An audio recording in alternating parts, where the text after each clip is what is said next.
हमारे चैनल से जुड़े रहने के लिए सब्सक्राइब करें डुग्गू की कहानियाँ। रत्तम्मा नारियल की बंडी ढकेलते हुए सारा गांव घूमती है। कोई भी उसके पास नारियल नहीं खरीद रहा। उस गांव के सारी गलियां ऐसे घूमती हैं कि उसके पैर भी थक गए। का बेटा, माँ भूख लग रहा है माँ, ऐसे पूछने पर उसे रोना आ जाता है और रत्तम्मा को पता नहीं चलता कि वो क्या करे। तब वो एक जगह उसकी बंडी रोककर एक नारियल काटकर, आज के लिए खाकर अपना पेट भर लो बेटा, कल अच्छा खाना खिलाऊंगी, ऐसे कहकर अपने बेटे को देखते हुए अपने जीवन को कोसती है। मगर वो दोष किसको मानेगी, रत्तम्मा को समझ में नहीं आता। एक समय में रत्तम्मा बाकी गांव वालों की तरह ही छोटे मोटे कूली का काम करती थी, लेकिन उसे लगता है कि उसे उसका मेहनत का फल नहीं मिल रहा। इसी दुख में वो दिन गुजारती थी। कुछ ही दिन पहले रत्तम्मा का पति पी पी कर मर गया।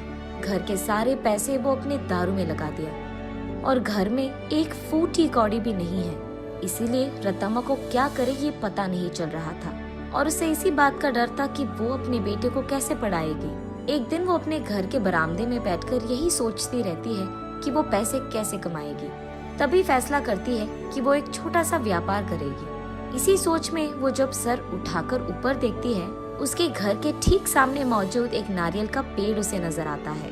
तब वो फैसला करती है कि वो नारियल बेचेगी। उसके फैसले के अनुसार ही वो अगले दिन उस गांव के जंक्शन के बीच में नारियल का एक छोटा सा बंडी लगाती है।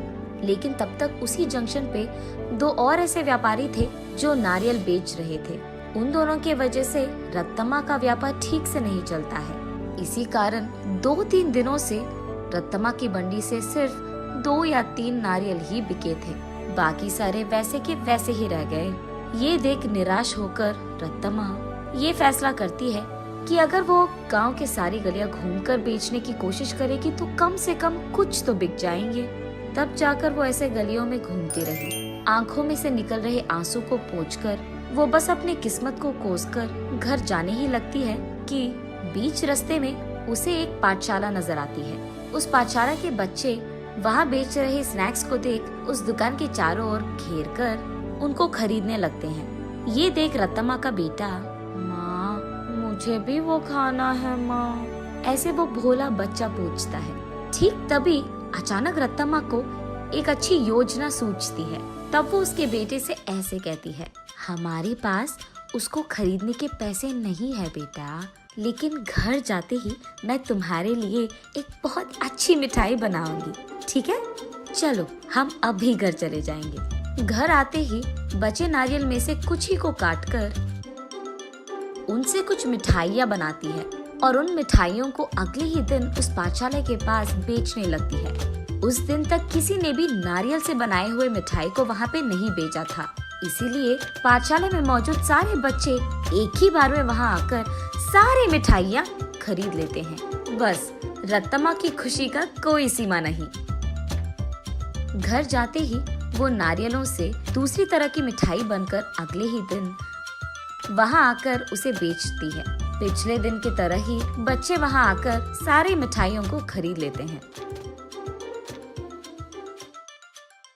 लेकिन कुछ बच्चे ऐसे पूछते हैं, आंटी कल जैसे मिठाई नहीं है क्या? कल लेके आऊंगा बेटा।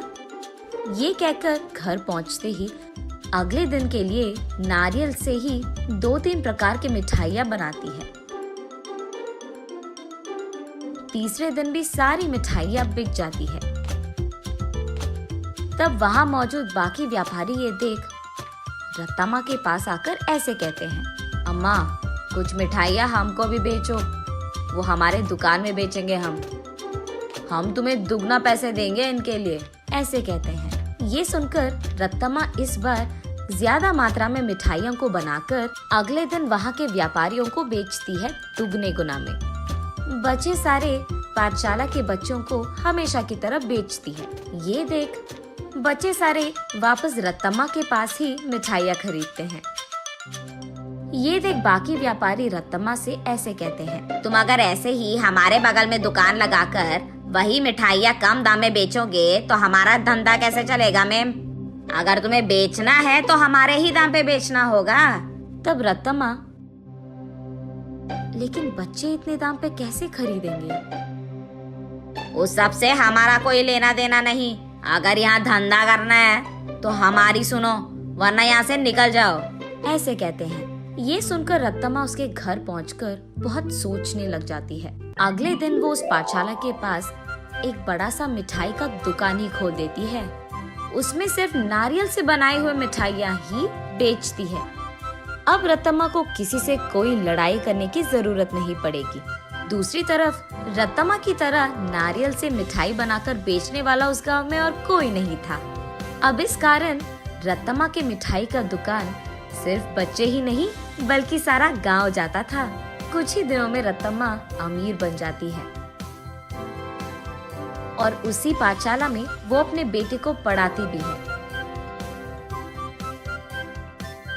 ऐसे प्यार से वो उस नारियल के पेड़ को हर रोज पूछकर पानी डालती थी।